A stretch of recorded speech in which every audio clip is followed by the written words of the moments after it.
લોકસાહિત્ય ગુજરાતી ચેનલમાં આપ સૌનું હાર્દિક સ્વાગત છે। મિત્રો, તમે નવા હો તો અમારી ચેનલને લાઇક, શેર અને સબસ્ક્રાઇબ કરવાનું ભૂલશો નહીં। એટલા માટે જેઠીરામ બાપુ એક વાણીમાં એવું કહે છે, જો સદગુરુની જો બાપુ કૃપા થાય ને તો આ બધું સમજાય એવું છે, બાકી ના કે ભજન સમજાયું છે જ નહીં। एक वाणी कहते ना, राम किसी को मारे नहीं ऐसो पापी नहीं है, राम आपे आप मर जाते हैं करते कूड़े काम। के राम कोई मारतो नहीं, रावण ने वाली ने बधाने कोई मार्या। रामायण कहे छे, आपणे नथी कहेता, पण आपणे समजण नथी। बाकी खोटું तो आ दुनिया नो हालवा देती है। एक वाणी कहे, पहला मैं जन्म्या, पछी जन्म्या बड़ा भाई, पछी धामधूम थी मारा बापा जन्म्या, पछी जन्मी मां। वहां नो तोड़ी नाखे को होय आवुं। सदगुरुनी शान मळी होय तो बापू खबर पड़े के होय, न मळी होय तो पहला हूँ जन्म्यो, पछी मोटा भाई, पछी मारा बापा ने पछी मारी मां आवुं होय। हूँ कहूं छुं होय, तमने न खबर पड़ती होय तमारा चकड़ा गई गया, मने शुं खबर पड़े। એટલા માટે મહાપુરુષો સનાતન ધર્મની આખી દુનિયા જે બોલાવે છે, સનાતન એટલે શું, અલખ એટલે શું, અગમ એટલે શું। જય માતા। આ શબ્દની જ્યાં સુધી તમે ખોજ ન કરો ને ત્યાં સુધી આની ખબર જ ન પડે ને। એ બાપુ સદગુરુ મહારાજની માથે મેર હોય અને તમારી જો એવી માગણી હોય તો જ બાપુ આ તમને મળે, બાકી જય ભગવાન કાંઈ મળે નહીં। અલગ કોને કહેવાય? અલગ જે લખી ન શકે એને અલગ કહેવાય ને, લખાય નહીં એને અલગ કહેવાય। તો અલગ અલગ આપણે આ નામ તો બધા બોલે છે, અલગ અલગ અલગ, તો અલગ કોને કહેવાય? મારું નામ અનોપસિંહ છે, આંગળી મૂકીને બતાવો ક્યાં છે? આ બોલ્યા જેવું જ નથી રામ। જો બોલાય ને તો લખાય, અને લખાય ને તો દેખાય, ને દેખાય ને તો વંચાય। આ વસ્તુ આખી અટપટી છે। એ સદગુરુ પાસે તમારી માગણી હોય ને એની માટે પાત્રતા બનવી પડે, પેલા પાત્રતા કેળવવી પડે। બાબુ મારે ઘરે કામ છે ને મારે નહીં મેળ પડે, મારે આમ નહીં થાય તેમ નથી, એનું કામ નથી। આ એક માણસ તેલનો ડબ્બો લઈને આવતો હોય ને એને તમે પૂછો કે તેલના ડબ્બાના કેટલા, કે 2000। હવે ડબ્બાના 2000 છે, તેલના તેલ કાઢી લ્યો, ડબ્બાનું શું આવે? 20 રૂપિયા જ આવે। પણ જો ધ્યાન આપજો, કિંમત તેલની છે, પણ ડબ્બા વગર તેલ રે નહીં। ડબ્બો હોય ને તો તેલ રે, તેલ ભલે કિંમતી હોય, એમાં દેહની કિંમત કાંઈ નથી, પણ દેહ વગર ભજન ન થાય, ખોટી વાત છે।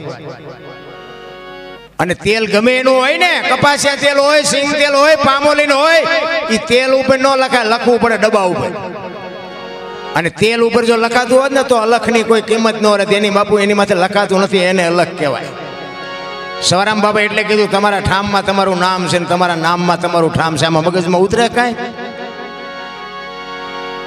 સુરતા કોઈ સુગડ સમેટે, સાહેબ ઘટમાં ભેટે, તીરથ વ્રત બહુ કરે, જાય બદરીને ભેટે, પડ્યું અહીંયા ગોતે ને ગોતે, સેટે સેટે આદલ તો અંતરમાં રહેશે, મારા બાપ ભજન કરો તો ભેટે। સંતો કહે છે કે ઈશ્વર આપણામાં છે, પણ આમ શરીરના બાપુ આમ ચીરી ઉપાડીને મને ગોતી દો તો ઈશ્વર અમારી આ કાપીને, મારું શરીર કાપીને મને દેખાડો કે આમાં ઈશ્વર દેખાડો મને। 100%, 101% છે, પણ કેવી રીતે ગોતો? આમાં કાપો એટલે કાંઈ છે જ નહીં। આની માટે સદગુરુની શાન જોઈ। સદગુરુ જે આપે ને એ આ દુનિયામાં બાપુ મારો બાપ કોઈ નો આપીએ, કે લખવું હોય તો લખી લેજો। આ જેટલા મહાપુરુષોના દુનિયા ગાણા ગાય છે ને એને સદગુરુએ જ આપ્યું છે। ગોળ બંગાળનો રાજા ગોપીચંદ ને 92 લાખ માળવાનો ધણી બાપુ જાલંધર બાપુ ન મળ્યા હોત ને તો કોઈ નાયા ભાઈએ ન ઓળખતું હોત। એમ સદગુરુના શરણે જવાની વાત છે રામ। એટલે જેઠીરામ કહે છે,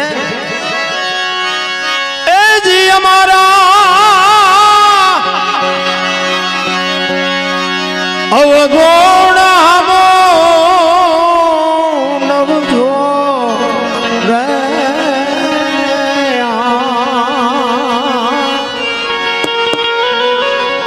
અમારા તો અવગુણ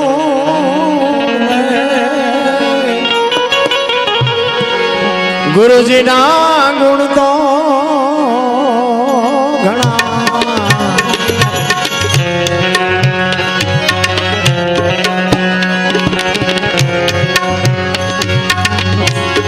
ગુરુ મારા ગંગા રે,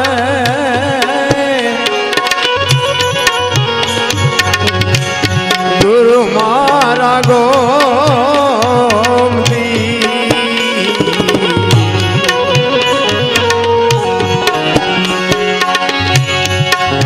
મારા ગંગા રે ગુરુ મારા ગોમતી હેજી ગોમતી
જડી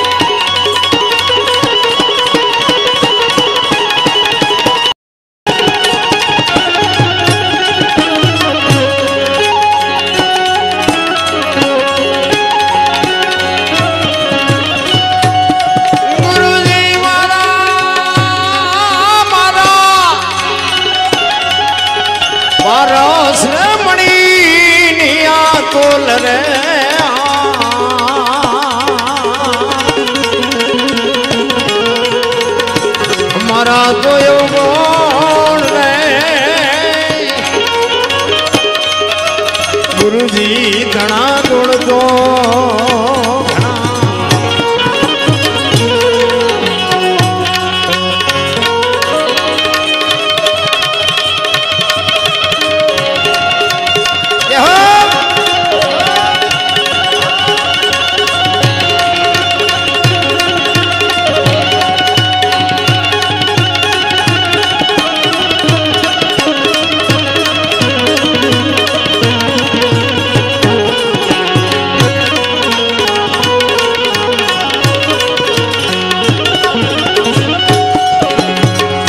ગુરુના પ્રતાપે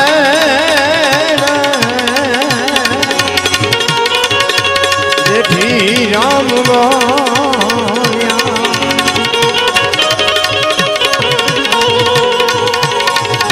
ગુરુના પ્રતાપે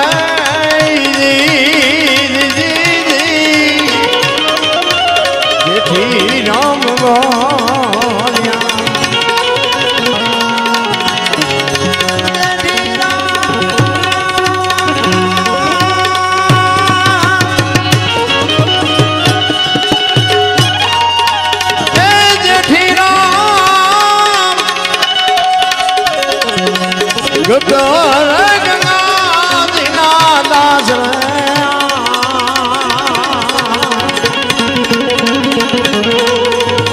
हमारा तो गुण रे गुरुजी ना ए गुण तो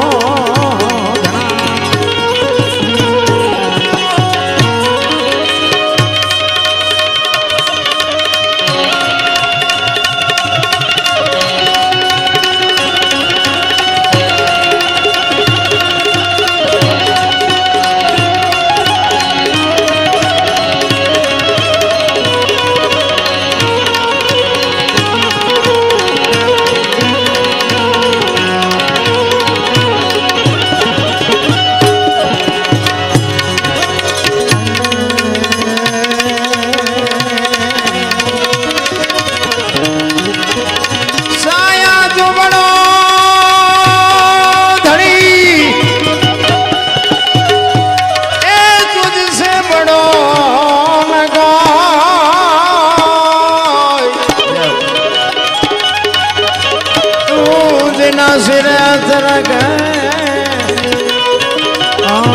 जग में बड़ो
જ્યાં જ્યાં ભજન છે ને ભાઈ ત્યાં વાતો પડી છે એમ એ ભાઈ ચા આ ઉપર ચા પાઈ દે હાલ 10 મિનિટમાં કામ પૂરું કરે.